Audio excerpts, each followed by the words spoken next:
Om Sahana Bhavatu Sahanau Bhunaktu Sah Veeryam Karavavahai Tejasvinavadhitamastu Ma Vidvishavahai Om Shanti Shanti Shanti.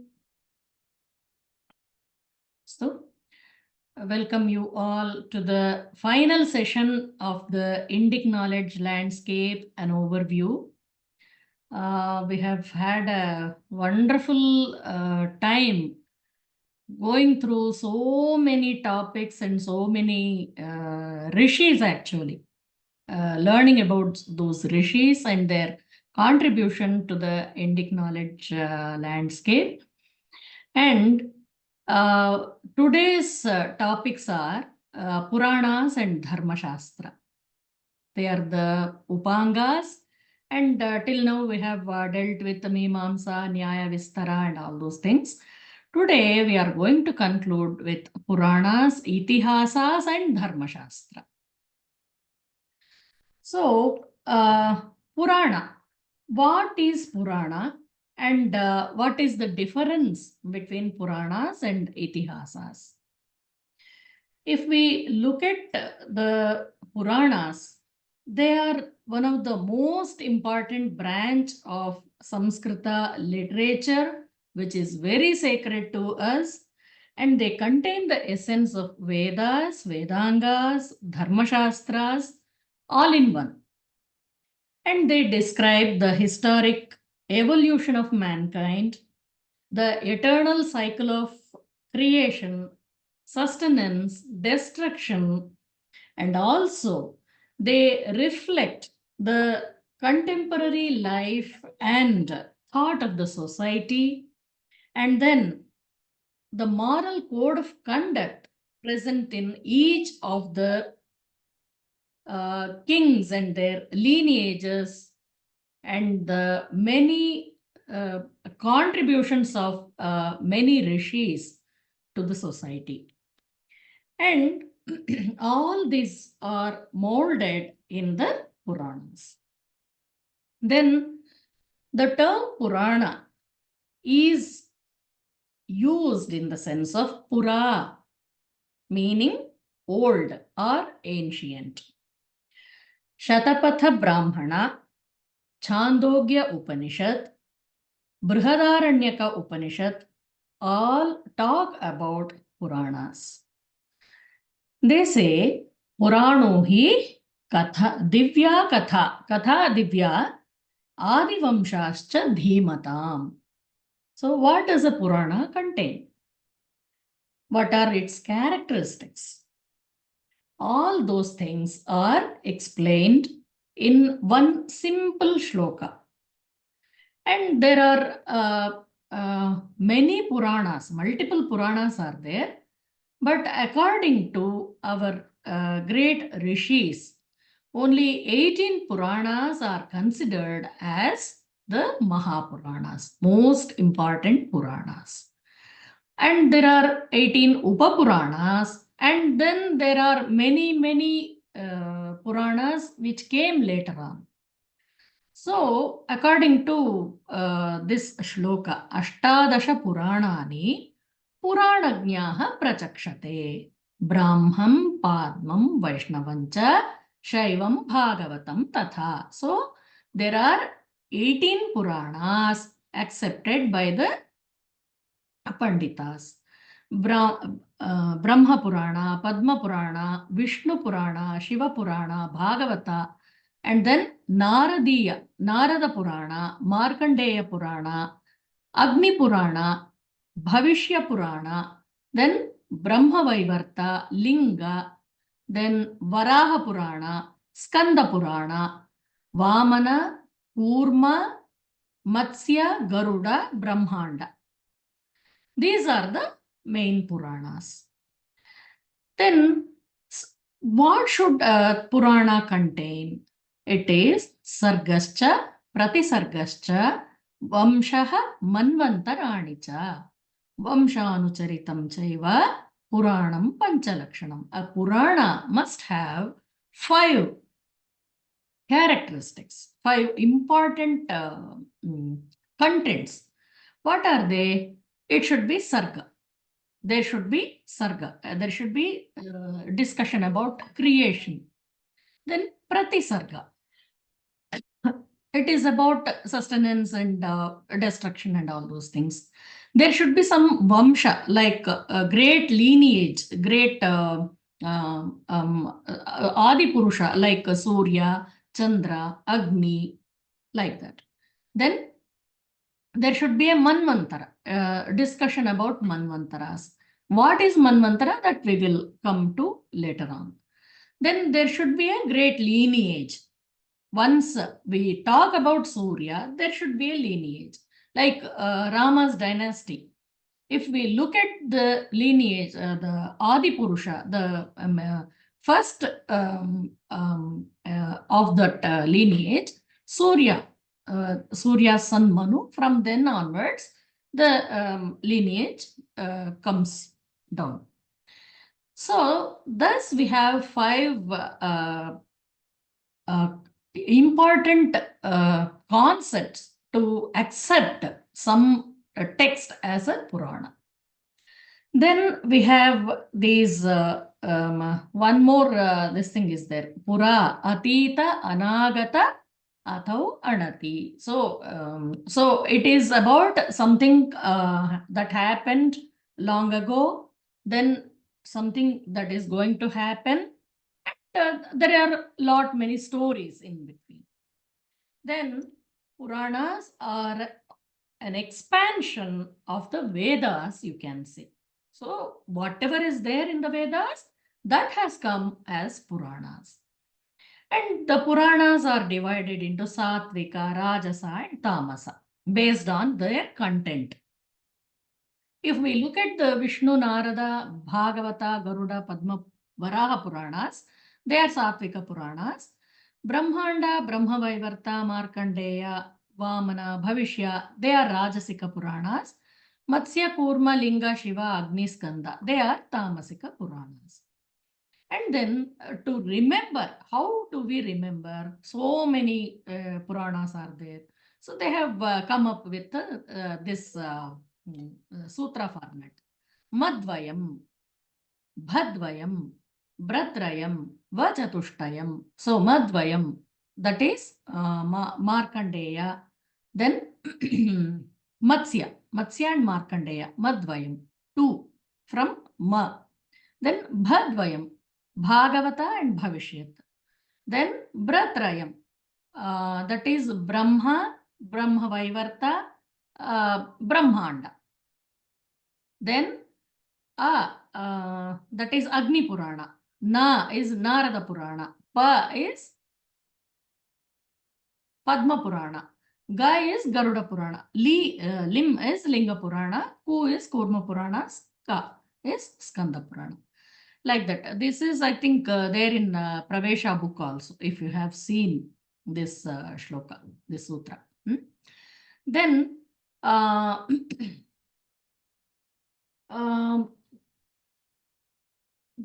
Purana Purna, that Purana Purna Chandrena Shrutir Jyotsnaha Prakashitaha. So what does that mean? The moonlight of Shrutis. Jyotsna is moonlight. The moonlight called Shruti, Vedas, is shining through what? Through Puranas. Purana Purna Chandra. Through Purana Purna Chandra, the Shrutis are shining. So if we look at the content about some of the Puranas, Padma Purana has 5 khandas, 5 parts. Srishti, Bhumi, Swarga, Patala and Uttarakhanda.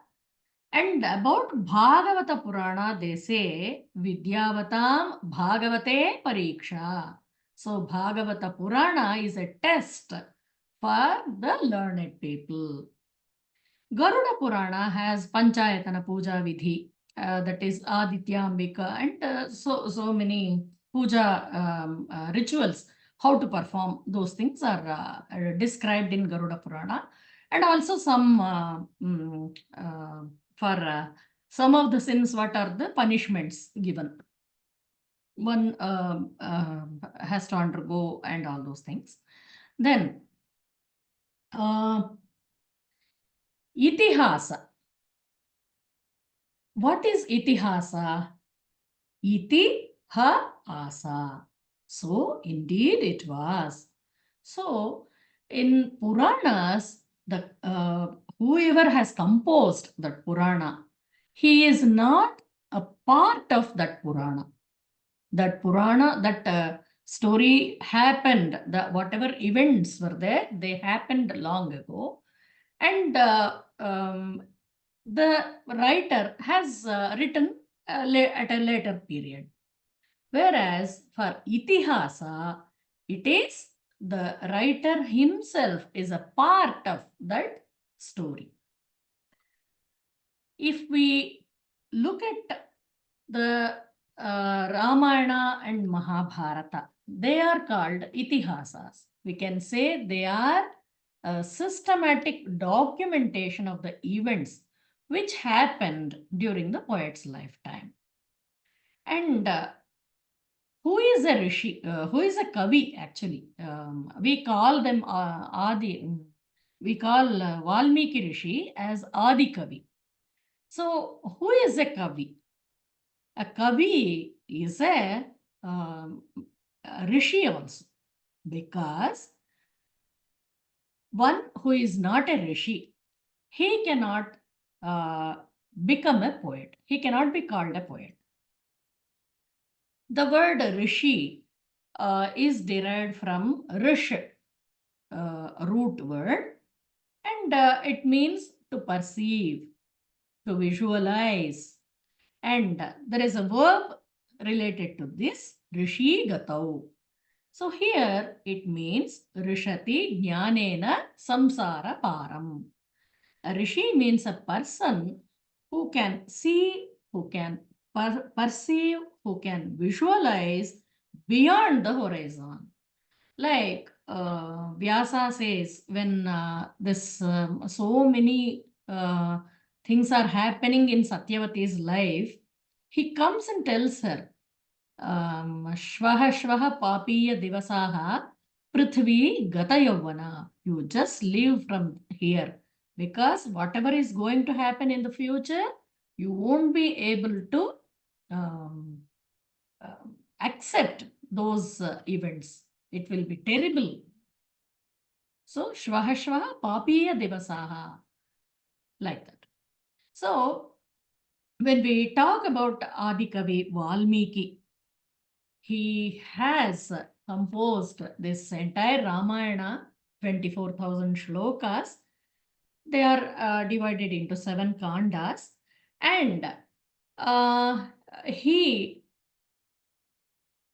has done he has created such a beautiful poetry, and also this is of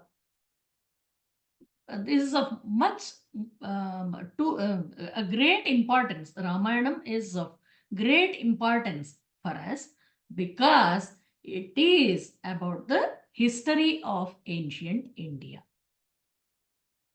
Here we come across so many poetical aspects. There are many alankaras, then there are rasa, bhava, whatever poets talk about, all those things are there. Along with them, one can come across information about geology, medicine, botany, geography, and many topics related to science, and then the prosperity of the kings and the progress seen in cities, and the most modern weaponry, and the life of women, how much of freedom women held in those times. Everything is so beautifully brought out in Ramayana. So they say Kavihi Krantadarshi Sarvadrik. He is able to see in all directions. That is why he is Krantadarshi. Then Apurvam Yadvastu Prathayati. He brings out such beautiful aspects which are not at all seen earlier. So such is the beauty of Ramayana. And we have many translations of Ramayana from Sanskrita to multiple languages. And in Sanskritam itself, many poets like Kalidasa, Bhavabhuti, Bhasa, they have all come up with their own works based on the story of Valmiki's Ramayana. And when we read Bhavabhuti's Uttara Ramacharitam, we feel like crying. He has brought out that Karuna Rasa so beautifully, and he feels for Sita how much she must have suffered. That part is very beautifully brought out by Bhavabhuti. So they say Bhavabhuti's Karuna Rasa is the ultimate. Then This talking Bhabhuti, about, huh? Bhabhuti is in which language, ma'am? That is in Sanskritam only. Sanskrit only. Uttara Ramacharitam. Kalidasa composed Raghuvamsham. In Raghuvamsham, he has brought out some 22 generations of this Rama's dynasty. Oh, he's covered all those 22 Yeah, generations 22 generations he has covered. before Bhagwan Ram. Ha. Okay. I have He one more. starts from Dilipa, Mhm. Dilipa, then Aja, then Raghu, then Dasharatha. Like that, that order comes. So Starting with Dilip. Dilipa, yeah, he starts with Dilipa. Okay, Very one more. beautiful Okay, shlokas. I'll see if I can lay my hands on this. Right. Ma'am, one word you have used on the first sentence. Ramayana is composed in Anushtup. What does Anushtup it mean? Chandas. Yes, What is it? Chandas we have covered, no, in our Vedangas. Yeah, I remember. So there are many, there are variations in Chandas. Chandas. So Okay. Anushtup is one of them. One of them. Okay.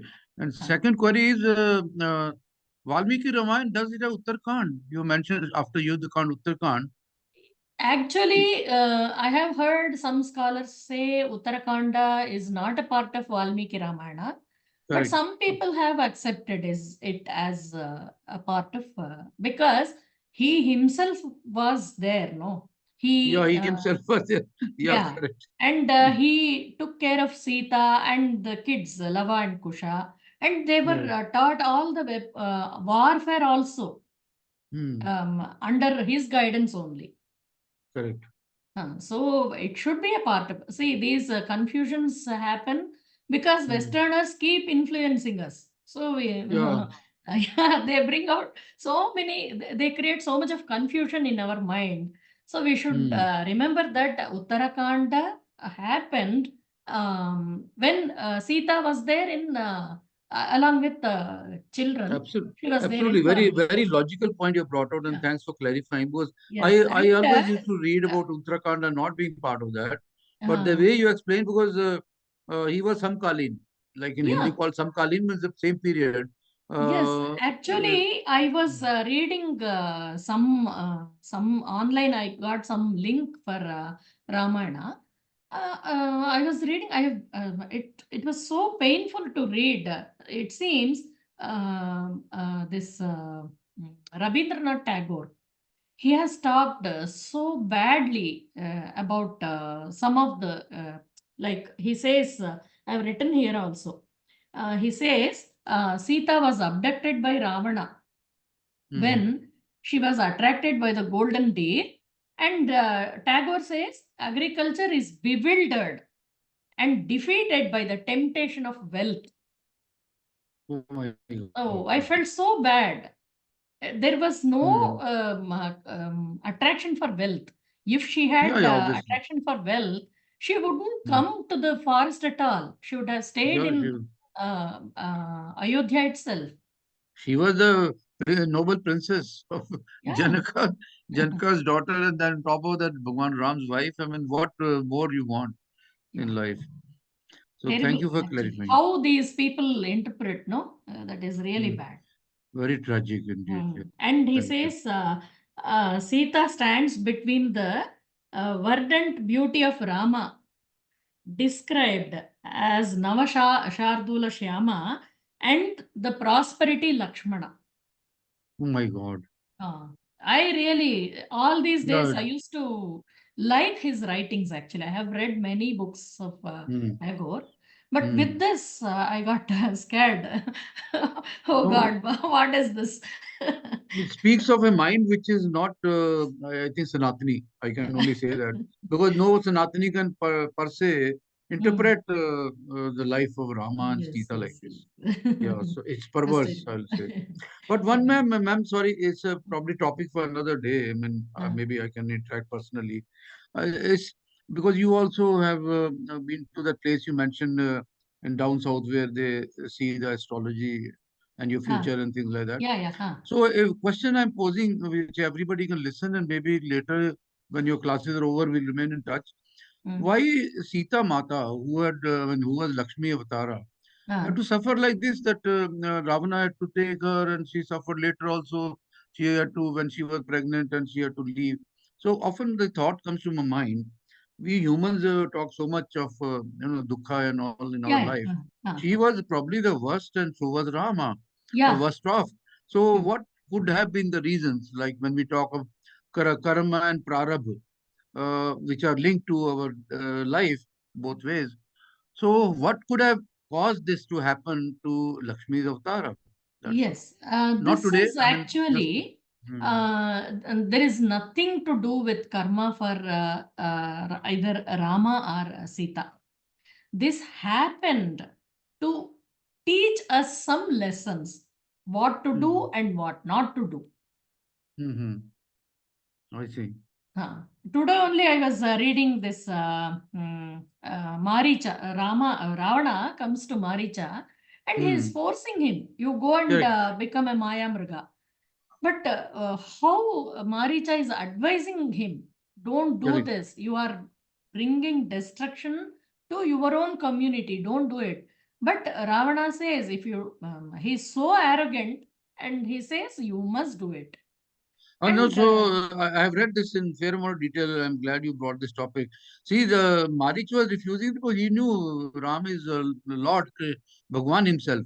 yes, So, when because Ravana he first. has faced no when Vishwamitra took Rama and Lakshmana to protect Correct. his Homa. Correct. That time itself, Maricha was he was about to be killed. He somehow Yes. survived. You survived or he begged? He begged that I'll improve. No, no, Hmm. he survived actually. Okay. Uh-huh. And one more time he went along with some other Rakshasas. Again, he was uh, uh, he had to face the arrows, and No, then so he transformed. no, so yeah, you are right. Transformed. No, so the rationale of that event, which was the discussion between Ravan and the Maricha, comes out like this. What I have read, the logic. I mean, so Hmm. the logic is he says if you don't transform into a mriga or Hmm. gold, Hmm. then I'll kill you. So will Yes, you like to be killed by me, Rakshas, or will you like to be killed by Rama? So Rama is also going to kill you. There is yes, no doubt about it. Because when he comes to know your this badmashi that you're doing, he is also going to kill you. He said, then I'll prefer to be killed by Ram. Then I'll go to hmm. moksha. Yes. So that is And the reason he he took over. Ravana, while talking to Maricha, he says, "What do you think? Why are you thinking of about Rama as though he's a very great person? He could not control his father. He could not Hmm. say anything to his that mother Kaikeyi Correct. when Yeah. she threw him out." And Yes. what is he going to do now? Yeah. What's the big deal? Correct. What's the big deal? That's the way he thinks actually. So No, so the he final clincher was, ma'am, Mari said, then I'll yes, better be killed by Rama than you if yes, I have to be killed anyway. yes, So then he transformed. yes. Huh? Thank you. So regarding Mahabharata, there are 1 lakh shlokas and they are divided into 18 parvas. And about Vyasa Dese, Tapasa Brahmacharyena, Vyasya Vedam Sanatanam. Itihasamimam chakre punyam Satyavati sutaha. So this Itihasa is composed by Satyavati Sutta Vyasa. And how did he do it? He practiced a lot of tapas and brahmacharya. And this is Vyasya Vedam Sanatanam. This is Panchama Veda. Mahabharata is called Panchama Veda. So this is Mahatvat, Bharavatvat cha Mahabharatam. There is a lot of content, there is a lot of philosophy. And one poet, Anandavardhana, he says, Mahabharata is the main rasa in Mahabharata is Shanta rasa. Because entire life of Pandavas was fighting for their rights. And nowhere did they find peace. All the peace they could get was finally at the time of Swargarohana, when they left everything and went away. Okay, so So that is also a lesson for humans. I mean, you are putting it that all way, these that when you leave all these materialistic things, then only you will find peace and happiness. yes, all these Puranas and Itihasas, they are there to teach us some morals. Okay, then for Mahabharata also we have many translations, and Bhasa Kavi, he yes. Mahoday, Kshamyatam, I have a question. Uh, Sorry, this was, regarding the discussion related to Ramayana. So I've also heard that there is this Adhyatma Ramayana, which interprets the this Ramayana in, Advaita Vedanta framework. So, have you kind of studied that, or, do you recommend any? Adhyatma Ramayana, I have not studied, but I am interested. I would maybe sometime when I get time, I should think of. Actually, right now I am planning to take up next this thing. Tulsi Ramayanam is there, no? Oh yeah, That is one of my friend is there. Her grandfather translated Tulsi Ramayana to Sanskritam. Okay. So I want to try that once. And see how I can understand, and if I understand, I would like to teach that in the class. Sure, So Mahoday. so tomorrow onwards, I'm going to take up that Ramayana. May I ask, Chaitra, have you seen that book that you mentioned, Adhyatmik Ramayana? No, I have not seen that book, but I've heard a lot about it actually. And, also like where, I've heard some songs and all, where like one gets a sense, maybe they are talking about Ramayana in a Vedantic, framework, so I was just curious. I've heard a lot about this Adhyatma Ramayana exists, so I was curious to know. Yeah, maybe Google will be able to search it. Yeah.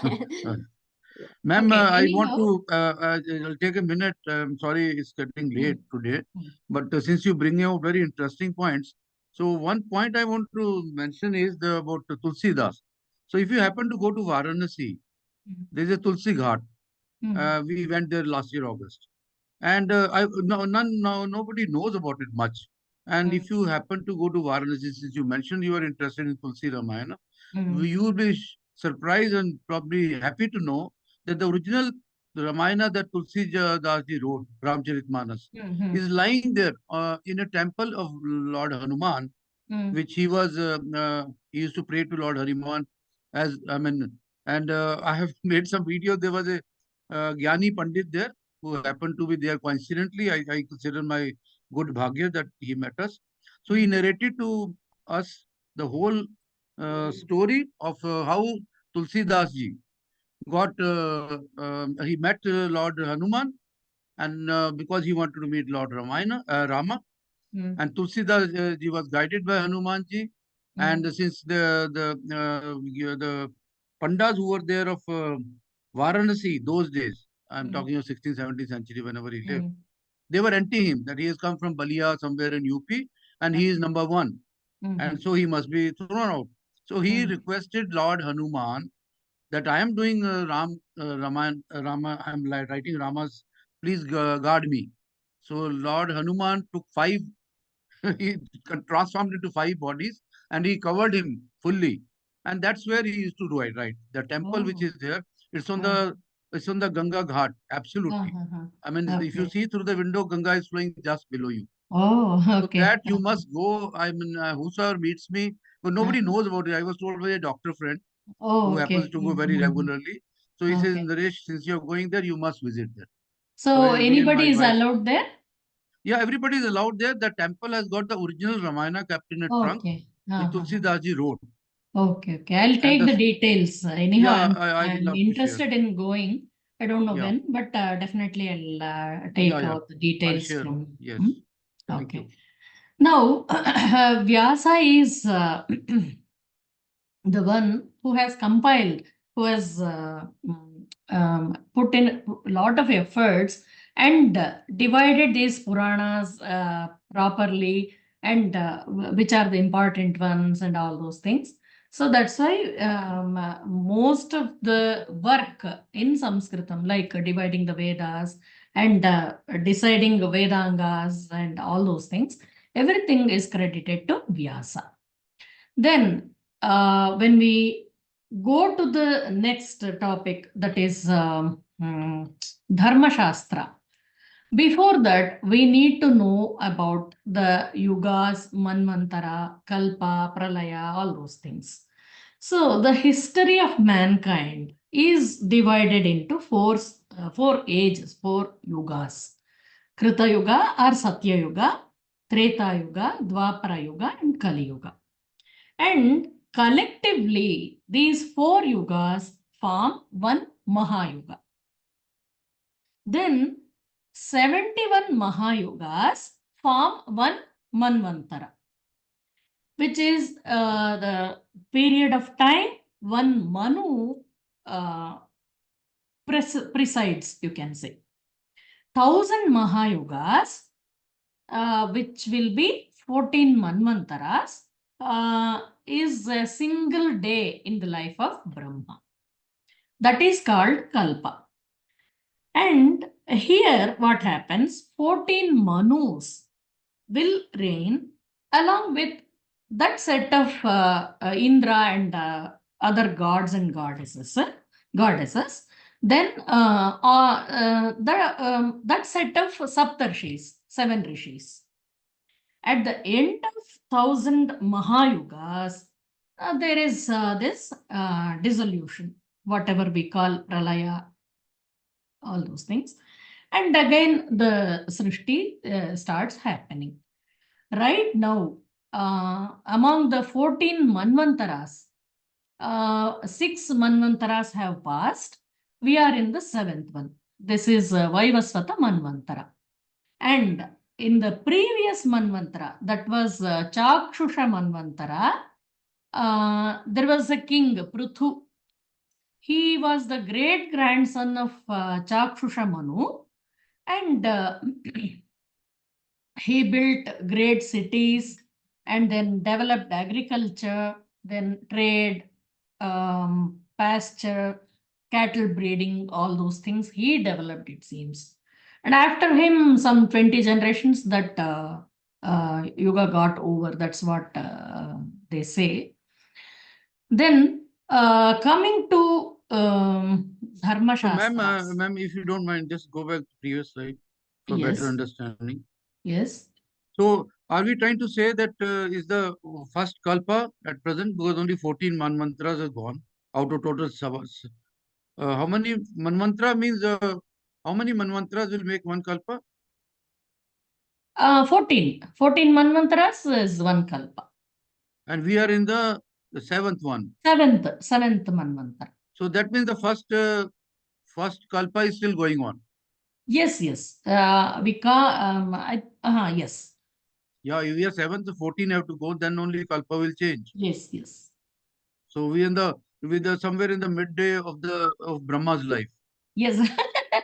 Yes, single true. day means we are in the noon time of Brahma's life. Yeah. Okay, thank you. Yes. Anyhow, now coming to the aspects of Dharmashastra, there is this dhatu, dharana poshanayoho, dhriyate anena iti dharmaha, that which can be worn like a dress. So, this Dharma Shastra consists of many Smriti Granthas. There is a concept called Achara, Vyavahara, Prayaschitta.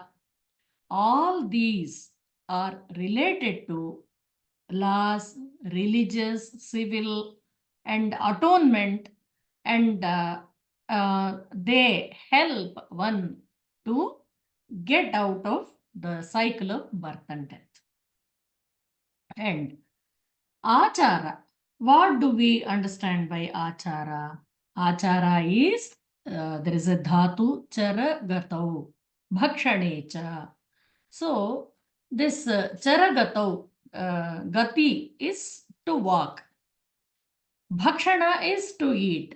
When we say gauhu trinam khadati, cow eats grass. There it is bhakshana. Gauhu trinam trinasya bhakshanam karoti. But when we say manushyaha charati, then man is going. So here gauhu trinam charati. Trinam charati or manushyaha charati. When we say gauhu trinam charati, it is a cow eating grass. And when we say manushyaha charati, man is going. Where is he going? He is going in the path of dharma. And vyavahara. There is Hri Harane dhatu. Usually it is this dhatu has some other meaning. But here it means to carry. There are prefixes vi, ava, then Hri dhatu is there. Then there is ghai. This is suffix. Then what about prayaschitta? It says prayaha nama tapaha. So praya means tapas. Chittam nishchaya uchyate. So what happens? There is a definite decision is made to do some tapas. And that tapas, tapaha nishchaya sanyogat. So the combination of these two, tapas and nishchaya, decision, the combination of these two results in prayaschitta. So prayasya, papasya chittam vishodhanam yasmat. So there is a samasa, compound word, prayaschitta. Then we come across this achara. This is the achara in our family. This is the achara in this place. This is the customary law in this particular temple or in this community, in this society. So we come across so many acharas and what happens, certain rules are to be observed in each section of the society, which are compulsory. And for example, we keep lighting the lamp regularly, then do the puja, then follow certain specific rules. Like in our families, in most of the Brahmin families, they have to, if they use toilet, they have to wash their hand, legs, and then in old day, like our parents' generation, when they used toilet, they had to take bath and then only come inside. Such, they are all acharas only. It is all for cleanliness. And some of the acharas apply to law to make the people obey the laws, so that least trouble is there in the society. Everybody lives in harmony, like that. And then when we look at the sages like Manu, Yajnavalkya, Narada, they all have come up with so many laws, how one should conduct oneself in different occasions. And they say, like, Smritim Pashyanti Munayah. See, here, Smritihi is what? Vedaha Vigneyaha. Dharmashastram tu vai Smritihi. They say, Smriti is Veda only. Please note that Smriti is nothing but Veda only. But Dharmashastram tu vai Smritihi. So, it is Dharmashastra. So, why it is important? Shrutim Pashyanti Munayah Smaranti cha Yatha Smriti. So these rishis, they see they experience the Shruti and remember whatever is they have seen, and they act accordingly. And what happens? There are Manusmriti is the foremost text which is related to Dharma Shastra. Then we have Yajnavalkya Smriti, Narada Smriti, Vishnu Smriti, and so many texts about Dharma Shastra. And when we look at the Dharma Shastra literature, it is divided into sutras, smritis, and nibandhas. And later on, many people have come up with their own commentaries. And when we look at this Kalidas, today only I was listening to some great scholar. He suddenly came up with this. Shastreshu akuntita buddhihi maurvi dhanushicha atata. Like a king, Dilipa was there. Dilipa was the ancestor of Rama. So how he was these kings of Rama's lineage, all those kings, they were experts in all the Shastras, first of all. All Dharma Shastras, they had excellent knowledge about Dharma Shastras, and they had such a great concentrated mind about Shastras. At the same time, Maurvi Dhanushi cha atata. They were ready all the time, alert. If there was an attack, they would immediately respond. That kind of kings were there in our land. So what happens? This man is a thinking creature. That we all agree. Manas is the organ of his thought. And if we observe, plants, animals, insects are all interactive and interdependent. But there is a limitation to their interaction or interdependence. Whereas manas of human beings gives rise to another type of interaction and interdependence, in which conscious adjustment is required and the activities are carried out accordingly. So we try to maintain a balance in the society. Everybody is taken care of. That kind of Shastras these rishis developed.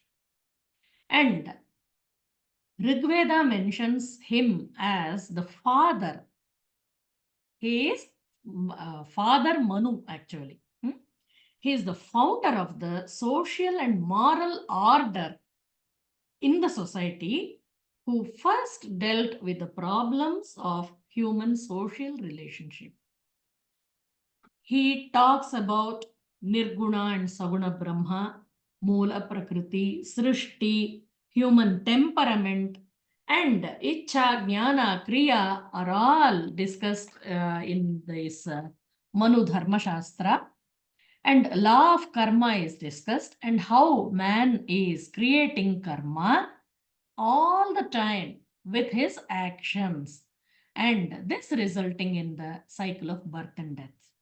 And he also comes up with a solution by saying that the purpose of this life of discipline is mobilization of one's outflowing energies and focusing them inwards to penetrate and get the eternal bliss Sat Chit Ananda.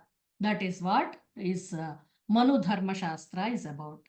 It is the science of social relations. So, many people who have not read Manu Dharma Shastra, they talk all sorts of nonsense about Manu being male chauvinistic and all those things.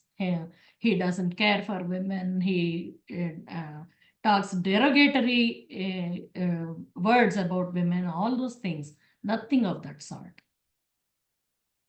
Most 99% of the people who talk about Manu, they don't know about what he has come up with. Okay, then Dharma. What is Dharma? Ma'am, the table, Yes. sorry to interrupt.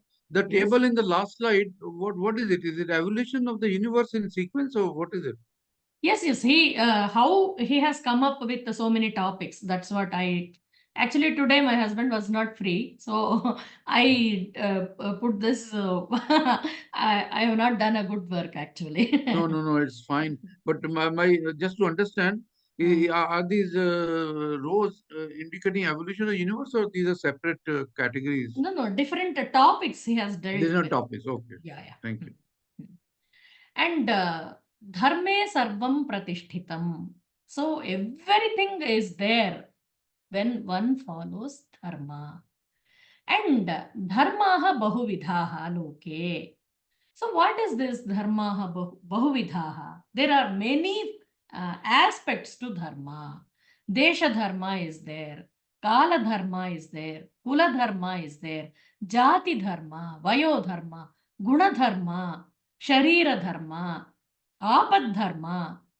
So there is so many there are so many aspects about dharma, and a few examples if we look at, they are ahimsa, satyam, asteyam, shaucham, indriya nigraha.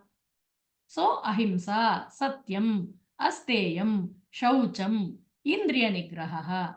These things we have already discussed in yoga. And ahimsa is paramo dharma. Here I recollect one story. One young Jain Muni is there. He is taught that ahimsa should be followed. So he is going somewhere. Somebody comes and keeps hurting him. So this Jain Muni, somebody is throwing stones or something. But he is not protesting. He is simply tolerating that. So his guru comes there and he asks, why are you tolerating when that person is hitting you with stones? So he says, no, we have to follow ahimsa. So the guru says, no, ahimsa paramo dharma. But at the same time, learn to protect yourself. That is also your dharma. Sharira dharma is to protect yourself. Then satyam bruyat, always speak truth, but there is no need. Na bruyat satyam apriyam. There is no need to speak the truth, which is not liked by the other person.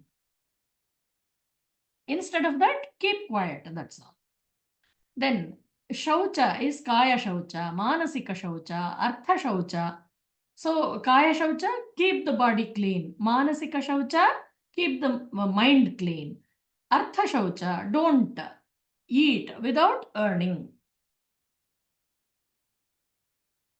Through proper means. That is also. Then indriya nigraha. Pratyaham pratyaveksheta narascharitam kimnu me pashubhihi tulyam kimnu satpurushairiti. When you don't have the control over your senses, you are like a pashu. Then the list of Smriti Granthas, if we look at them, it does not end here at 22nd. It goes on, some 30 to 35 Granthas are there. So only the difference is shown here, and you can go through that later on. And when we had discussed about Kalpa Sutras, we have seen this in relation to Vedas. Vasishtha Dharma Sutra is related to Rig Veda. Samaveda has Gautama Dharma Sutra. Krishna Yajurveda has Baudhayana, Apastamba, Harita, Hiranya Keshi, then Vaikhanasa, Vishnu Dharma Sutra, and Shukla Yajurveda has Shankha, Likhita. These two rishis. And then Atharva Veda, Aushanasa Dharma Sutras. Like that, we have so many Dharma Sutras. When we look at Vadhula Smriti, it says Brahme Muhurte Samprapte Tyakta Nidraha Prasannadhihi. Nowadays, what happens? Most of the parents and also their children, they get up very late and take bath very late, and then take lunch also very late. So what he says is Brahme Muhurte Samprapte Tyakta Nidraha Prasannadhihi. Whoever gets up very early in the morning, Brahma Muhurta, he will be Prasannadhihi. He will be happy all the time. Prakshalya Padau Achamya. Having done his morning ablutions, Hari Sankirtanam Charet. Pray to God. Brahme Muhurte Nidram Chakurute Sarvadatu Yaha Ashuchim tu Vijaniyat Anarhaha Sarvakarma. So he will be very unfit for all activities. Shauchachara Vihinasya Samasta Nishphalaha Kriyaha. So this is the way these Smriti Granthas have tried to guide us. And there is Narayana Smriti. They talk about Brahmahatya, Surapana, Swarnasteya is stealing. Then Govadha, all these things. Then Vyaghrapada Smriti talks about Yuga Dharma, Varna Dharma, Vedadhyanasya Mahima, all those things. Gautama Smriti is there. Then Bharadwaja Smriti. And if we look at Bharadwaja Smriti, it is Shrauta Sutra, Grihya Sutra, Yantra Sarvasvam, Vaimanika Vishayaha, Akasha Shastra, so many topics he has dealt. And then when we look at Dalabhya Smriti, it is Maharshi Shankha and Shankha, there is a discussion between Shankha and some other Maharshi. Then Harita Smriti is there. Then Aushanasa, Kashyapa, Shandilya, Lohita, Aruna, Laugakshi. So the list is going on. So when we look at Yagnavalkya Smriti, Purana Nyaya Mimamsa, Dharmashastranga Mishritaha, Vedaha Sthanani Pancha, Vidyanam Dharmasya cha Chaturdasha. This we have seen in our initial classes when we discussed about Vedas, about Chaturdasha Vidyasthanani. So Yagnavalkya Smriti talks about these Chaturdasha Vidyasthanas. Again, he also is saying Ahimsa Satyam Asteyam Shaucham Indriya Nigraha Danam Damaha Daya Kshantihi Dharma Sadhanam. Then Jnanasya Sadhanani, how to acquire knowledge, that is also discussed in the Dharmashastras. Then he has this Sadharana Vyavahara Matrika Prakaranam, Asadharana Matrika Prakaranam, and so many topics go on how king should behave, how his day should be divided, how many ministers he should have. All those topics are discussed in Yajnavalkya Smriti. And then these are the links for these sessions, for this session. I found this very interesting, whatever this person has written, Dharmashastra, Manu Dharmashastra. I found this very interesting. And M.N. Datta, this is also quite good. So whenever you get time, please do go through these links and read in detail about Dharmashastras. Now, our Karthik Mahodaya has joined us. He is one of our teachers in Arsha Seva Kendram, and he is from IIM Bangalore. So I have requested him to talk to us about something. I wanted him to share his knowledge with us. And recently he has written, co-authored some, I am yet to receive that book, Bhagavad Gita, along with one Mahadevan sir, Professor Mahadevan. So welcome Mahodaya, Karthik Mahodaya. Dhanyavadaha, Mahodaya. Dhanyavadaha. First of all, thank you so much. I am not sure I'll do any justice to what you have already done. So, but No, nevertheless, definitely I thought we will be. it's the last day. Since you said it's the last day, I just wanted to. I said, okay, let me try. Let me try it. So whatever I say is something that she's my teacher, and I'm just I'm anugachami, anuvadami tadeva. Okay, so let me just start. So one of the key things about this Indian knowledge systems that we have always heard about, and one thing that comes up whenever anybody talks of Indian knowledge or the way this knowledge was taught over a period of time. So the first thing that people tell us is, it was all about rote learning. There was no creativity. And it was, some gobbledygook which has to be jugged. So this is the first thing that is thrown at us as, as sludge or mud the moment you say, I want to do something on Indian knowledge system. And I also come through the same education system. No, this one at all. So I was also thrown with this. So what I found after having gone through is that it is quite the opposite. It's probably after the British came in that the whole general rote learning has come in and the creativity has been destroyed. And one of the basis on which I will tell this with authority is a book by Dharampal. The book is called The Beautiful Tree. If all of you get a chance, if any, it's been published recently, it's been the reprint is it's been republished now. So please read that book. He talks about the education system that was existent in India until the 18th century, until the advent of the 19th century, in fact, before the Macaulay system came in. So he explicitly takes, and he does not quote Indian sources, or he does not say, okay, I found this here, I found that there.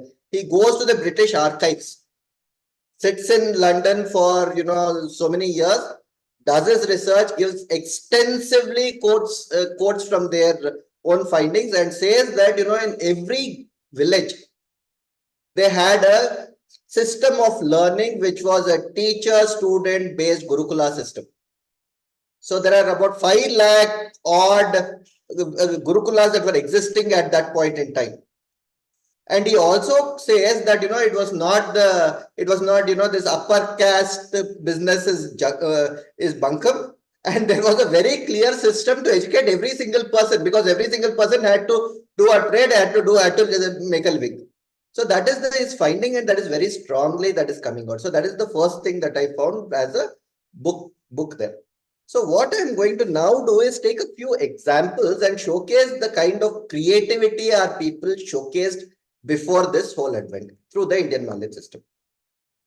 So first thing, I'm sure all of you know this story. I don't want to repeat it too much. It is that, in Ramayana also this comes. Sita anvagachat ramam rohini shashinam yatha. So Sita followed Rama into the forest as Rohini follows Shashi. Shashi is moon. Right?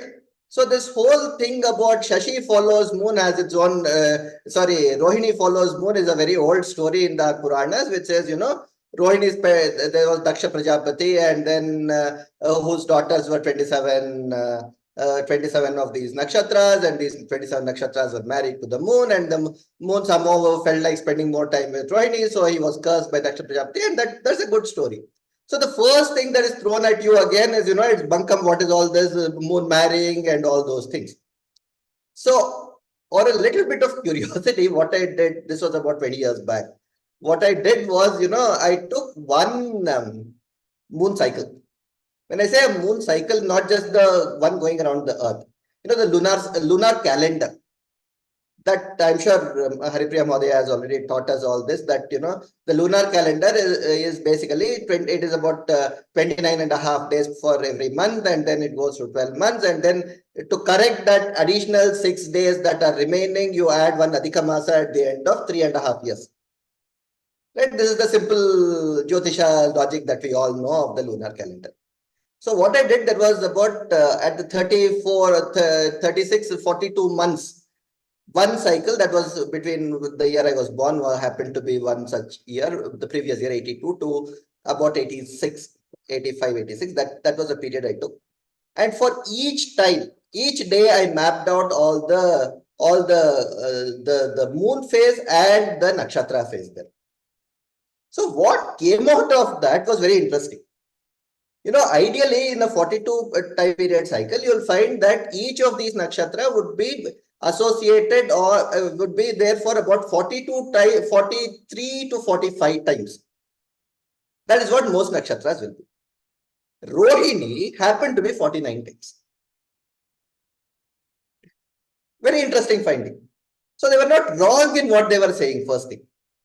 So then the question comes, why did they have to do it that way? So why did they have to weave a story that, it is marriage, and then this goes on, so on and so forth. I did not understand at that time. I was still doing some mathematics and astronomy, but still it was more of a hobby thing.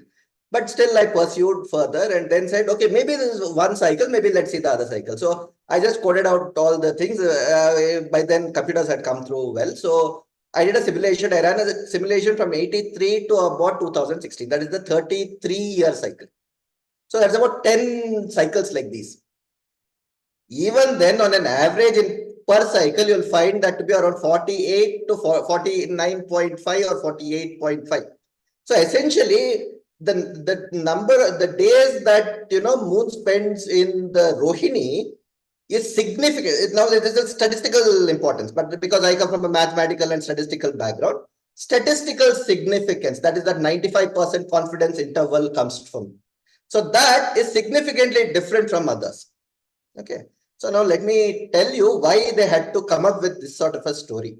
Mahodaya, can you just allow me to share my screen? Mahodaya, you can share now. 1 minute. Back.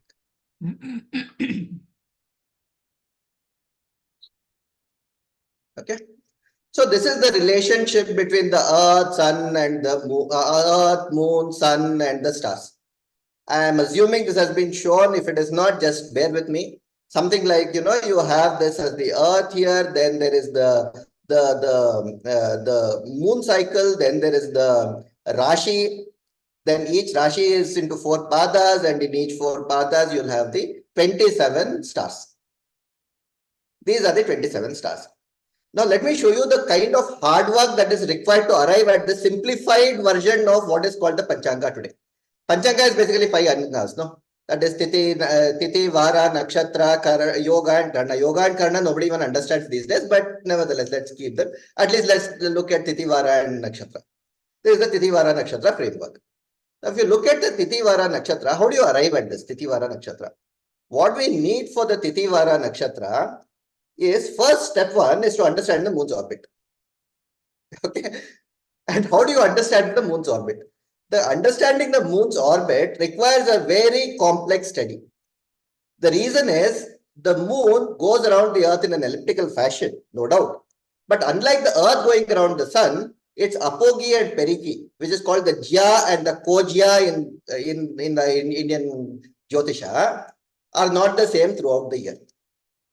It varies because as the earth moves away from the sun, its apogee and perigee varies. All of us have heard of this term Sharat Chandra Nibhanana. What does it mean? A phase as shining as a moon in the Sharad Ritu. Why Sharad Ritu? Why not Ashada? Ashada, okay, there's rains, okay. Why not Vasant Ritu? Why not say Shishira Ritu? Shishira Ritu also we have such a beautiful moon.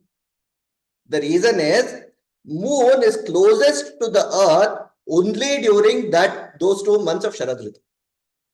Otherwise, moon is always away from the earth, the farther away. So the shine of the moon is much brighter in the Sharad Ritu. First step. So what this does is, there's a perturbation first at the annular level. Then there is a perturbation because of the sun's effect. So given this, we have to solve a simultaneous equation, 4 simultaneous equations of this form. To first arrive at the position and time component, just take R as a time and Z as your directional components. This is for these. Then you come up with an angular velocity of the moon. To come up with an angular velocity of the moon, you have to do this much. And this is a complex function. Trust me, even a computer will take some time to get these right. Okay. And this is in the modern time. This is how it is being solved. This is the modern day equations. I just pulled it out from one of the sources here. Okay. So this is how it is solved in current day times. What our ancestors did was they had this Jya and Kojya tables. They had mapped it out. Beautifully mapped out. If you see here, you have this arc sine, arctan, etc. These are nothing but the Jya and Kojya. That is, if you look, Jya is your sine function. Kojya is your cosine function. That's how the origins of the sine and cosine functions come in fact. From there, and they had the tables. All of us are old enough here to understand what is a Clark's table. I'm sure that some of us have used Clark's table as well, and that gives you that. They codified this into a beautiful shloka of 12 or 15 shloka. Aryabhatta has given a beautiful way of remembering that. So what they did was each time the moon was somewhere, they would pull out that number and get there. Okay, this is step 1. This is just step 1. Huh? Please bear with me. The step 2 of the process is understand the solar system. Is this a solar system? How many of you will agree this is a good model of a solar system? Of show of hands.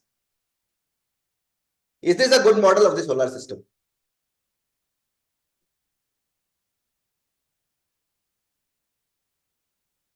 Any answers? Anybody? Okay. No. No. Okay. No. Okay. Let me take you a little bit further. This assumes that it's a planar model. All the planets are in a plane, in a single plane. So if what I can do is I can put a sheet of paper long enough and which will go through this. Is it true? Not true.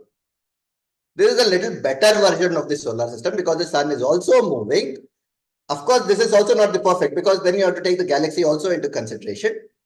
However, you have stars that are fixed over time.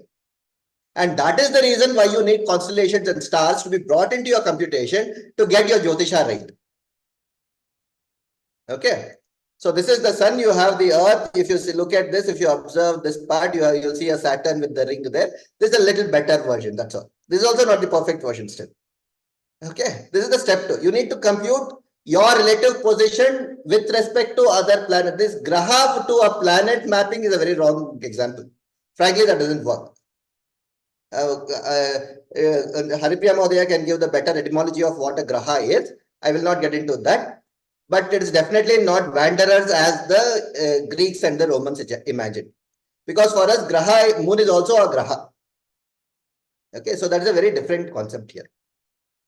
Step 3 is then to map out this Earth, Sun, Moon to this larger elliptical, this one of this planet, of this constellations, and identify the key star in that key star mapping to that constellation.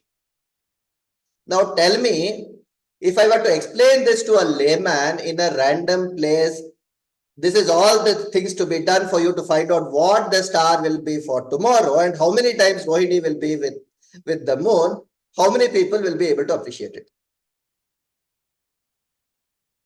This was the reason why they created 27 different stories around each of them. By the way, there's a story. Rohini is just one example because she's the primordial, this one with the moon, and there's a lot of the modern day corrupted way of Phala Jyotisha has taken a big hit, is a big hit with the pop culture. So it is Rohini.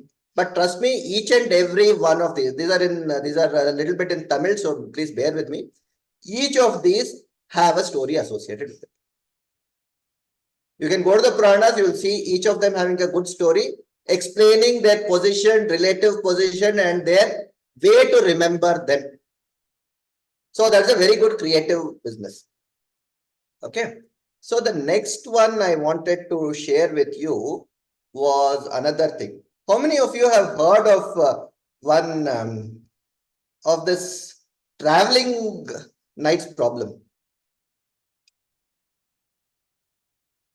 Anybody who's heard of the traveling nights problem?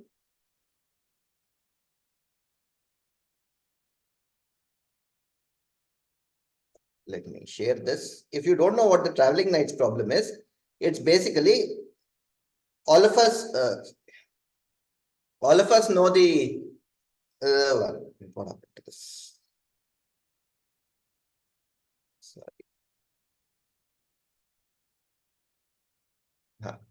Okay. The knight on a chessboard can move in an L shape, correct? Now the catch is that the knight has to move across all the positions on the chessboard without ever crossing a given point twice. So basically, if you start from here, center, say you can move all over, but you can never come back to that old square, but you can never leave any square free. How do you do this? This is a challenge. This was a challenge. This is a standard challenge for most of the people in sales, especially. Because you don't want to get to a point where you have already visited, because that's revisiting and that's excess work. At the same time, you don't want to lose out business. This is a key challenge that is faced out by everyone, and this problem in the West was solved by Euler. He gave a general solution to this in the, I think, 1803, 1805 time period. Euler gave a general solution to this problem, and that is widely accepted as well. Before Euler, what Vedanta Deshika did, there was the story goes that there was a competition between him and one more in Srirangam, where they both had to write 1,000 stotras for Vishnu of Sri Ranganatha Swami in the overnight, and it had to be done. If you look at the 29th and the 30th, if I'm not mistaken, 29th and the 30th, or 30th and the 31st, I don't know what that is. They both, I'll just show you the shloka. These are the two shlokas he wrote. Okay. Sthiragasam sadaradhya vihatakata tamata sampaduke sarasama rangaraja padam naya. This is the first shloka. The second shloka is sthita samayarajat pagatara madake gavi duram hasam sannatada sadhya tapaka rasara. Okay. Now I may not be able to give you the full this one. It will take a lot of time. I'll not get into the padacheda and all that. But I'll tell you this one of this. These two shlokas are, of course, dedicated to Sri Ranganatha Swami. There is no questions about that. But these two shlokas are anagrams of each other. If you observe carefully, all the syllables used here are exactly the same syllables used here. And the syllables are this Anushtup Chandas. So this is 16 syllables. In each of these, there are 16 syllables. So these 16 syllables, when you map out on a chessboard, on a 64 8x8 chessboard, they will come out to be half the chessboard to be solving this problem. I'll just show you how it happens. Just read this. This is basically I'll put this in the chessboard form. Okay. Then for each of these, I'll map out the corresponding syllable with a number. Okay. So let us take that. So we had, if you go by, is my screen clearly visible to everyone? Yes. Yes. Yes, Oh, Mahoday, it's okay. visible. So this is the shloka that in its origin, it is the first shloka.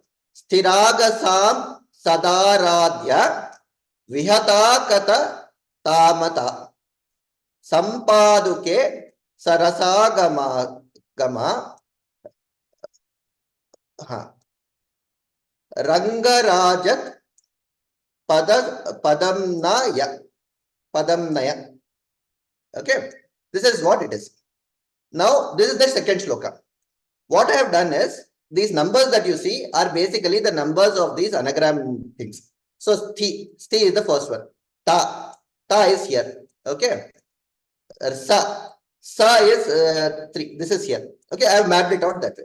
Now, if you go by this, 1, 2 is your knight. This is where the knight moves next. Then 2 to 3 is another L. Sa. 4, ma. Okay, can one of you keep keep mapping that 4 to this letter and etc. Okay, if you keep doing that, what comes? Ma, ya. Then ra. Then it goes back to jat. Okay, then pa. Then it goes to ga. Then it goes to ta.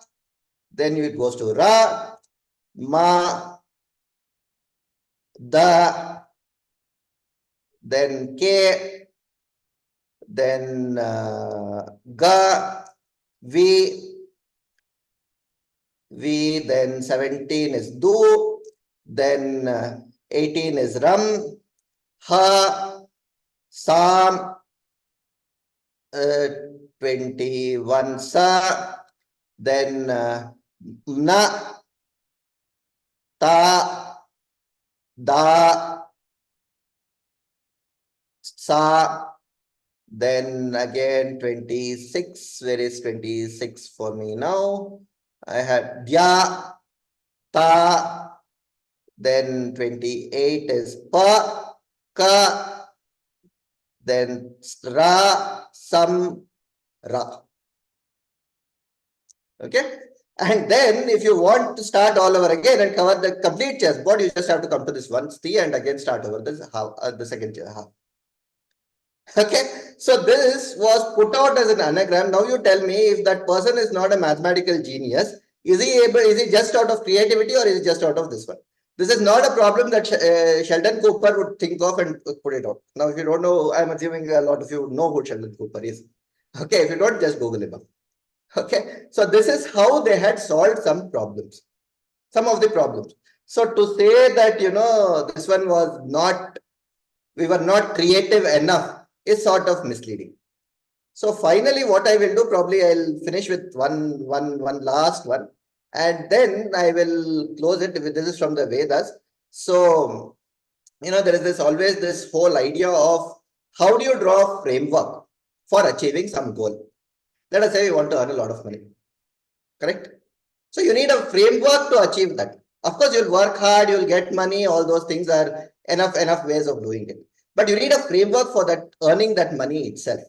So this is a management principle, which comes. If you ask anybody in the modern day management, if you want to earn money, they'll say, you either become this, you take this career path, you go like this, and it will happen. But is that all that needs to happen? Then they come to a point where no, I need a life coach, I need somebody who needs to help me, and etc., etc., etc. So I thought I'll just bring a last part of this whole session. So I thought this is probably something that everyone here will also need. So I'll just go with the, I'm sure this is something. So, oh, sorry, give me a minute. This is not Vedanta Deshikas. This is from the Chamaka Prashna.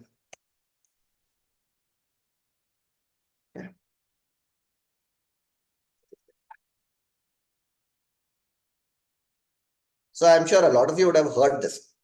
Shancha me mayascha me shancha me mayascha me priyancha me nu kamascha me sau manasascha me bhadrancha me shreyascha me vasyascha me yashascha me bhagascha me dravidancha me yantacha me dhartacha me kshemascha me dhritascha me vishwancha me mahascha me samvicha me jnatrancha me sushcha me prasuscha me sirancha me layascha marutancha me mritancha me yakshmancha me namayachcha me जीवातुश्च मे दीर्घायुत्वञ्च मे न मित्रञ्च मे अभयञ्च मे सुगञ्च मे शयनञ्च मे सूषा च मे सुदिनञ्च मे. There's something which most of us would have heard in a temple where there is a Rudrabhisheka going on or something, which is very commonly chanted. But just leave the ritualistic part out for a minute and just see what this is saying, and let's just understand what it is saying. Here, if you look at this, there is Dravinancha me, Yashascha me, Bhagascha me, Dravinancha me. These are three key things that you can take. Yashas is fame. You want fame of this world, of course. Then you want Dravinam, that is basically good money, and Dhriti with Dhriti, the Dravinam, that is basically good money, Bhagascha me, Dravinancha me, and all. You want riches of the world. Let's just say riches of the world. But this here, as with all the Vedic chantings, the order of the chanting is very, very important. I cannot chant the first Anuvaka last and the last Anuvaka first. That can never happen. So here also the order is very important. So look at the way this is structured. How should you work towards that richness, and how should you work towards that yashas? Shanchame. First it should be good.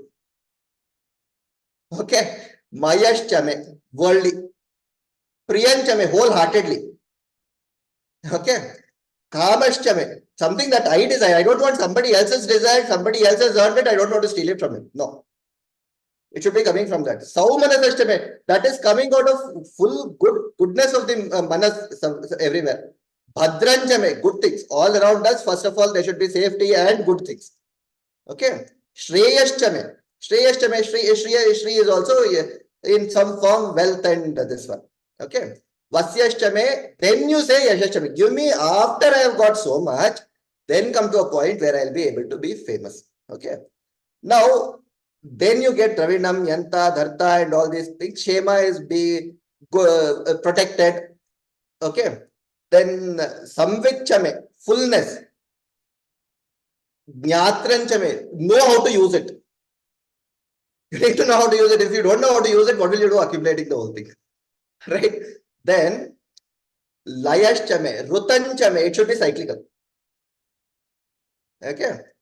Then comes the important things. Right? Amritanchame, I should have longevity to enjoy that to begin with. No point in me dying out without that. Yakshmanchame, health. Okay. And it says Jivatushchame, Dirghayutvanchame, Dirghayu. Look at this one. This is something very, very interesting. It says Anamitranchame. Now we understand Mitra. Give me friends. Okay. Friends are important. But you know what happens when you get friends, when you have money and you get friends. You have friends, you are not rich, you became rich, what happens to your friends? So they become Amitra. Now the way it is worded here is very important. It says Anamitra. Those people who will never turn enemies with me. You want that sort of a framework. Then of course, Abhayanchame, Shayananchame, Sushachame is sleep, Sudhidanchame, give me good sleep. With money, if you can have this much, then it is a good set of this one to have. Okay, this is a framework. And like this, there are enough frameworks that can be taken up where the whole business of, CEO coaches and life coaches today will be redundant if you actually understand that and get to those places. Okay, so with this, I wish you all the same what I just chanted, Shanchame, Mayashtame. If we have a couple of questions, probably we can take. If we have time, that is Haripriya Mahodaya. Mahodaya, actually, my husband is also. Oh, Vijay Kumarji is come, here. Yes, so yes, please. Namaste, Mahodaya. That, we will. Yes. I didn't see him. Yeah. Namaste, Mahodaya. How are you?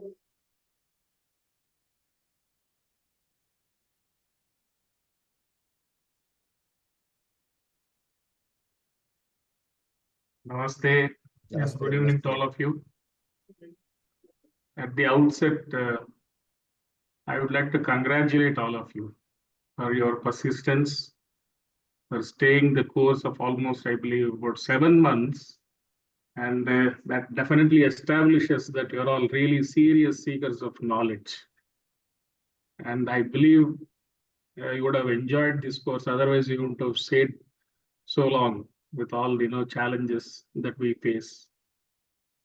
So my wife suggested that I should maybe spend a few minutes with you, or maybe you are interested in having a look at the guy who has been doing all the grunt work. Let us say that's what my son uses, the term grunt work.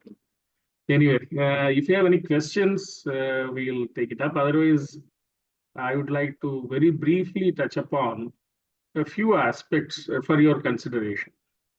Let me know, how would you like to have? Would you want to query, or would you like me to take you through a few slides? Because I think it's pretty late and it's a very long session. So I don't want to take more than about 5-6 minutes. What would you like to do?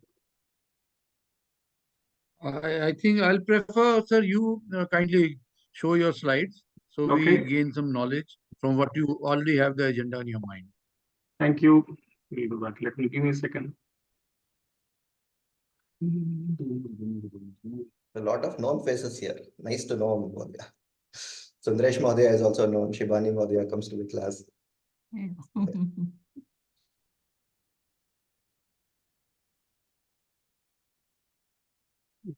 I'll share technology challenge. I think you'll have to allow that share to be happen, Mahodaya. Yeah. That is Not nice. seeing the slide.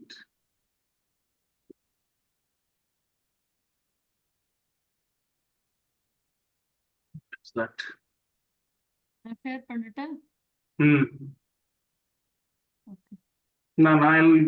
நானே share பண்றேன் second.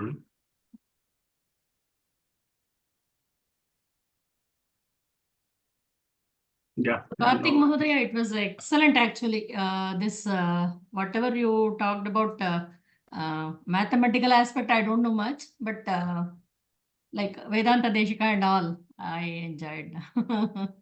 That is, I think that is now there quite a bit. And there's a common solution to it, by the way. Out of it has come. So we had a nice overview of the beautiful panorama of our Indic knowledge base. And in particular, I think the focus was on Apara Vidya, or the pure sciences part of it. Most of us should have been, awestruck looking at the magnificent efforts that have gone in creating such a beautiful framework, as well as a magnificent knowledge base, which covers, an entire spectrum, and, it will be helpful for people from all walks of life. But this is one aspect. And we have covered all these Chaturdasya Vidyasthanas, and which, if you look at the kind of learnings that happened, the 3 levels, our focus was on Adhyayanam. The applied sciences, the Kala part or the Paravidya, I think we didn't touch upon much in these last 7 months of sessions. So I would just pause here and request from you, or elucidate a few responses. What would you like to do with the knowledge that you have gained? What next? Do you have any specific purpose? Or did you get any kind of inspirational ideas? So, floor is open to you. Please feel free to interact and say whatever, what would you like to do? What next after gaining an overview? Or do you feel already, let me put a pointer, options. Or do you think already we are here at the pinnacle? No. At least for myself, I am a beginner. So I think since a panoramic view has been presented, Now we'll have to pick and choose which is your area of interest. It's so huge an ocean. So we'll have to pick and choose your area of interest and maybe learn more on that. I like to follow Yeah. that. So the knowledge as this, the mountain race suggests, it's enormous, and that breadth and depth you have seen. And it is a humbling experience. Actually, it is more like, kind of preparation to summit these beautiful pinnacles. And it is more like, we are at a base camp for an expedition. That is one aspect. But there are other levels of learning which we might take into consideration. People talk about, as we said, anubhava or experiential knowledge. Adhyayanam is what we have gone through when we were dealing with aparavidya. And abhyasa is when you go for these applied sciences or kala. Also, another way of putting it is a vachika jnana. See, this is kind of creating an awareness. That is what we have done in these last few months about aparavidya. Then it can go to the next level where it becomes yathartha jnana and tadrupa jnana. So yathartha is, see, vachika is whatever we have seen or interacted in all these sessions. We have come to appreciate the kind of vision our seers had, and it is based on their personal experience. Has it happened in my personal experience? Is it based on my anubhava that I can say, yes, this is it? So for that, what we have to do, if I want to have that in my experience, whatever the seer has told, then it becomes yathartha jnana, when it is backed by experiential knowledge, and that is anubhava. And part of it is upasana as well. So this, I suggest, is something which you may consider to take the steps to go to the next dimension of learning. And in Aparavidya, when we dealt with these Vedas and the Yajnas and all the Darshana Shastras, so many things, they're all indicating to us with very pithy statements, all the sutra form statements, tantalizing, like what is Brahma Jnanam, but we are not given ways and means of attaining this Brahma Vidya. There are, the scriptural declarations are grouped into three classes called Vidhi Vakyas or injunctions, Nishedha Vakyas or prohibitions, and Siddhartha Bodha. These are called the Mahavakyas. They, in very terse form, they have condensed enormous amount of wisdom and truth into these statements, and that's why they're called Mahavakyas. From each of the Vedas, we have many more such, but this is just a sample for each of this. From Rig Veda, from Atharva Veda, from Sama Veda and Yajur Veda. Prajnanam Brahma, Ayamatma Brahma, Tattvamasi, Aham Brahmasmi. I think I'm quite sure all of you would have heard of these statements at some point or other. Just by saying Aham Brahmasmi, we don't have that realization of our experience of Brahman. But these Vedas and Upanishads, they are indicating it is possible. The seer who has made that proclamation in great wonder, he has had that experience, and that is what has given rise to these statements. So then the question arises, what needs to be done to get such Brahma Vidya? We can keep on, going after knowledge acquisition, but knowledge by itself is of not much use unless we put it to a specific use. Whatever knowledge we have gathered, it has to be purposeful. And if you have seen this progression of topics that were dealt with when I think in the last few sessions we have been dealing with these Shad Darshanas, culminating in Uttara Mimamsa. You have seen the progression. Initially, they were struggling with, establishing valid means of knowledge. Were grappling with what is dharma, what are the specific moral conducts, what a lot of philosophical queries were there. Theology, teleology, ontology, anything. You take it, they have covered everything. Finally, culmination is in Vedanta, or Uttara Mimamsa, or Brahma Sutras, or Veda Vyasa, where finally it takes up the Brahma Vidya part. So, these are again, a lot of indications given in these Upanishads for the concept of God. Isha Vasyamidam Sarvam. See, a person who can make that bold statement, he is actually experiencing that God everywhere, then only he can make the statement. So these are all there for us. How to gain that knowledge or experience that for ourselves? I would suggest that you consider this aspect. So then we would focus on this Paravidya, which is experiential, which needs tapas or meditation. So then once we think of such a course of action, we would think of the ways and means, what to do. So it becomes yoga is the need of the hour. Yoga, of course, in the popular parlance has many overtones, but after having had a look at Patanjali's Yoga Sutras, it must be pretty clear to you, yoga is very specific meaning of the union of the individual with the ultimate. And we need a holistic approach of inner wellness, which is very relevant today in today's life, very fast-paced life.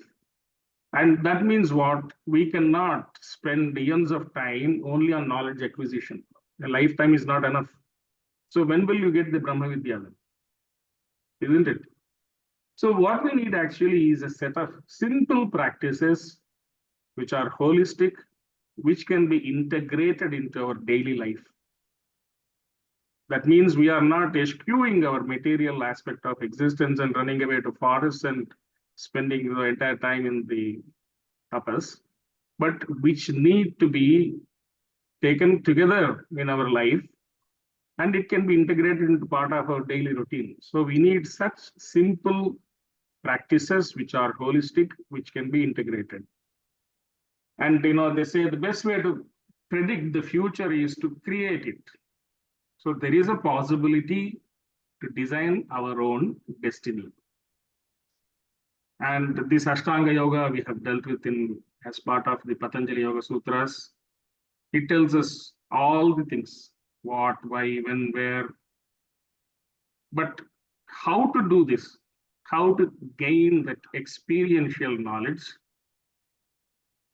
There are approaches. I am practicing what is called as heartfulness meditation. It is a customized form of Raja Yoga.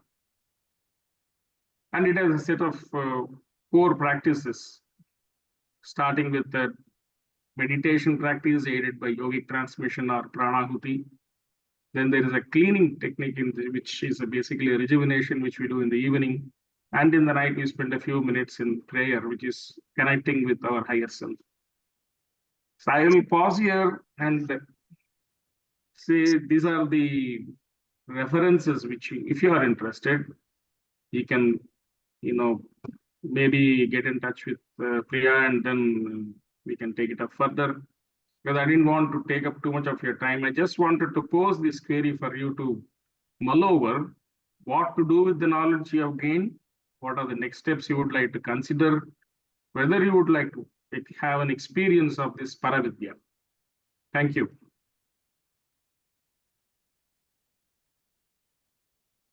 Now, floor is open to you. My wife was saying you were having some queries. I don't know. Let me stop sharing first. Yeah. I hope I have not taken too much time. Already it is 9:45. It's pretty long session for you. that's it from my side. Then you can go on with your winding up the sessions or the entire course. I think today are the concluding part, right? Diksha Vivatam Mahodaya. Yes. So good, yeah. Yes, Dhanyavad. Karthik. I said, I just requested her to confer the degrees. Diksha. Yeah, that's a nice Diksha part. Vivatam. Thank you, Mohoday. Just wanted to say that when the session begins today, Mohodaya was telling, Haripriya Mohodaya was telling that, this is the last session. And in my mind, I started thinking the same question you have asked us, that, what are you going to do next? And in my Excellent. mind, I was thinking that, first of all, I have to, revisit the entire thing because frankly speaking, whenever she was, explaining topics, and then she used to tell us that, who wanted to explain which part of that topic. And over there, I could feel that, there are some parts which I'm not inclined to, but there are few parts like Chanda. Those are the parts I would, very interested in. So that was the one thing. There are other parts also.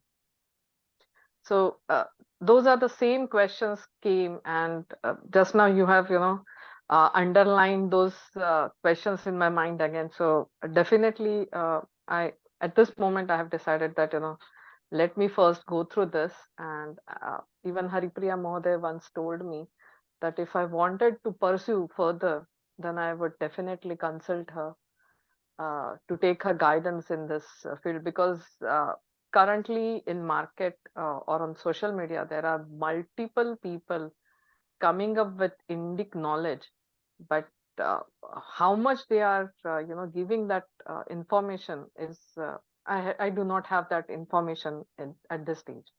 So I better take guidance from my guru in this field is Mohodaya. So Dhanyavad, thank you. Thank you.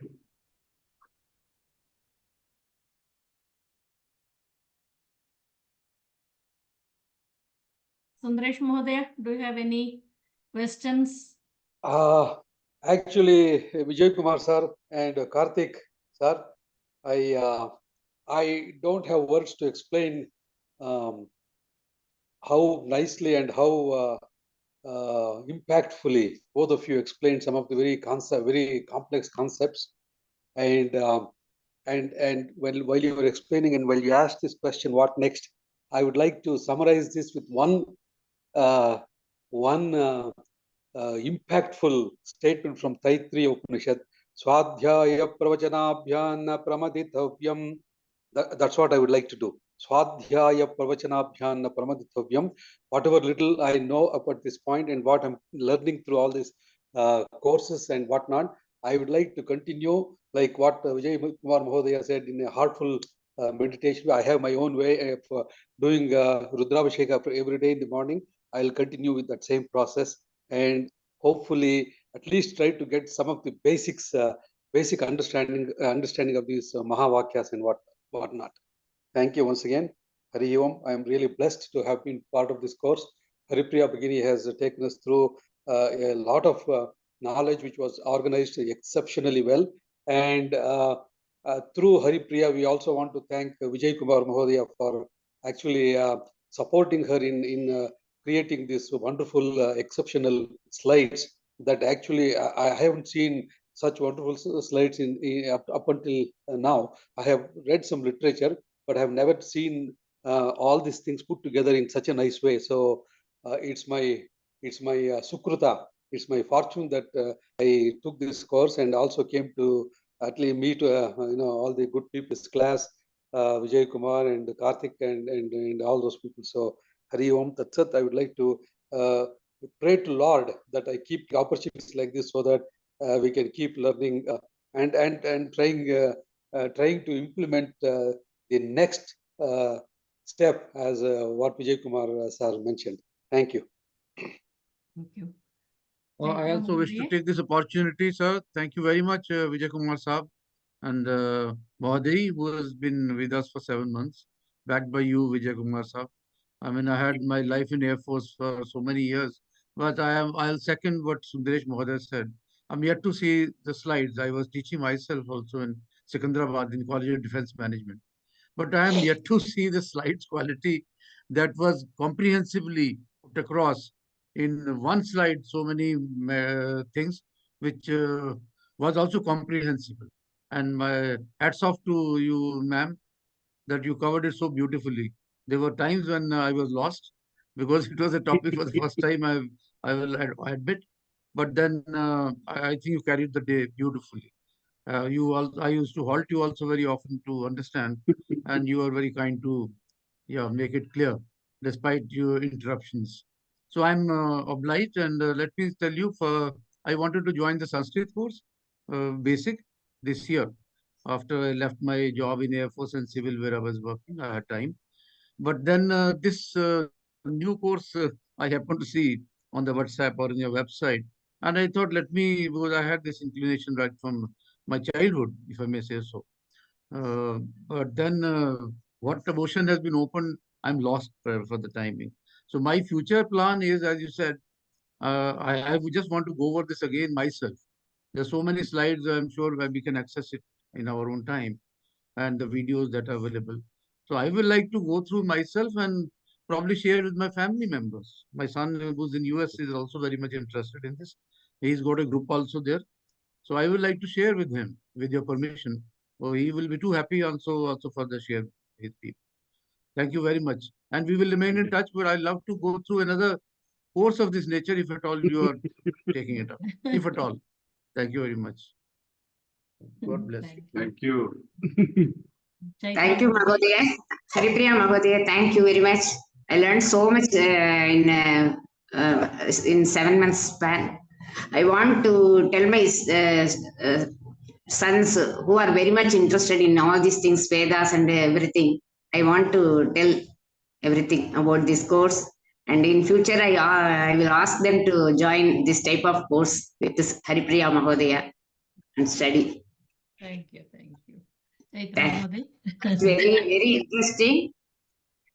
Practically, I was brought up in Vedic, some sort of Veda family, but now I am understanding each and every why, for what, for, and everything. So much for thanks for everything. Thank you. Thank you. Yes, I think I would like to just echo with all what my fellow classmates shared. I profusely thank Haripriya Mahoday and Vijay Kumar Mahodaya, So actually, I think I got much more than what I expected, when I signed up for the course. I just came with an open mind, which I had shared even at the beginning. It has been a very beautiful journey, I certainly feel. And just like everyone said, revisiting is something which, has to be done. And I work, or I volunteer rather, in the field of mental health. So I think, I can pick up a lot from this, because when we look at Western psychology, it is more of prescriptive, whereas our Indian psychology is more of preventive, So it could be our Puranas, it could be Ramayana, Mahabharata, Vedas, Upanishads. There's so much of psychology, So I think that's what I look forward to. And yes, so yeah, it's almost 10 o'clock, so I don't want to kind of, drag on. Yeah, but yeah, I'm really very, very, grateful, for, thanks a lot. Dhanyavada. And yes, to all my my classmates and all, all the sessions have been very enriching. It could be Sundaresh Mahodaya's presentations, or it could be Naresh Mahodaya's questions, actually. So, we really, Dhanyavada, Naresh Mahodaya. My pleasure, and it has been great to interact with you. Yeah. We'll remain in touch. Thank you. Yeah, Dhanyavada. Yeah, look forward to more of these kind of courses, certainly. Let us think about it. Thank you, Karthik Mahodaya. It was a wonderful presentation, and something new to me also. So I just So- grabbed something in the last minute of what you told me yesterday, and I just thought maybe it's a good thing to spend time with everyone. Thank you so much for giving me the opportunity Beautifully and me explained. learning. That is more important. Thank you. No, but Karthik Thank you Mahoday, very it was much. awesome. You pumped in so much of information and explained in such simple logic, Yes. mathematically, and Yes. also especially the story of 27 Wives of Yes. Moon is Mm. thoroughly impressive. The way you explained it, I mean, it's metaphorical, but you explained it scientifically. I'm thoroughly Yes. impressed the Yes, way you true. explained it. Actually, Thank you this very much. Sharat Chandra. So usually poetical way, I thought, okay, that time clouds are all, rains are over, and this moon is quite visible very well because of this clear sky and all those things. But this aspect of science was not there in my mind. So very The nice. same thing happens in Vasanta. Vasanta Panchami we celebrate, not the Vasanta Purnima, because the moon is exactly at the opposite end and it's at the farthest point. Oh, So that okay. is another component that we need to. Okay. So can I ask you a question, Karthik Mahoday? Please, Mahoday. Yes. Yeah. First is, if I have understood right, this Yeah. Rohini is, I mean, the possessiveness of moon for Rohini, or whatever we hear, is more love for her, is because she spends 40 and a half days or something like that with her in that period of. Okay, let me explain it in a different way here. So if you look at the elliptical orbit of the Earth going around the Sun, it is 360 degrees. We understand that. There are 27 stars, right? If you divide that, that should come to 13 degrees and 20 minutes per this one. Correct? That's the sidereal motion. Now 360 what? That's the Yeah, motion. That's 360. basically the motion, and it covers that much of a distance in terms of arc distance. Now, what happens with Rohini is the proximity of Rohini is lesser while compared to the other stars. As simple as that. Oh. Rohini happens to be nearer to Betelgeuse. Is the Betelgeuse? You can look up for the Betelgeuse. This one, that is a star, is nearer in the Taurus constellation compared to all other stars in this whole elliptical this one that we see. Hence, obviously, it will appear to be closer over a period of time than any other star. It will cover a larger time frame. Oh, okay. That is the reason here. So arc subtended will be lesser, in fact. If it is closer, the arc subtended will be less. For the same 13 degree, this one, it will take a longer time to do that. Yeah, longer time, so it remains longer time with the moon. That Or way. no, it will not be longer time. It's more frequent. Let me not more put it as frequent. longer time. It's more frequent. Frequently, it visits it. Frequently visited, so it remains more number of days with the More number of days frequency. spent. Correct. Thank you. And if I have to read this further, what you exposed us, is there a way to do that? Good I question. mean, I can interact with you later instead of wasting everybody's time. Yes, probably we'll take it up later. There is a lot of material. Actually, there's a lot of material, but the problem is that in the Indian knowledge system, that's the disconnect. We also did one workshop in IIM where we brought a lot of shastragya's.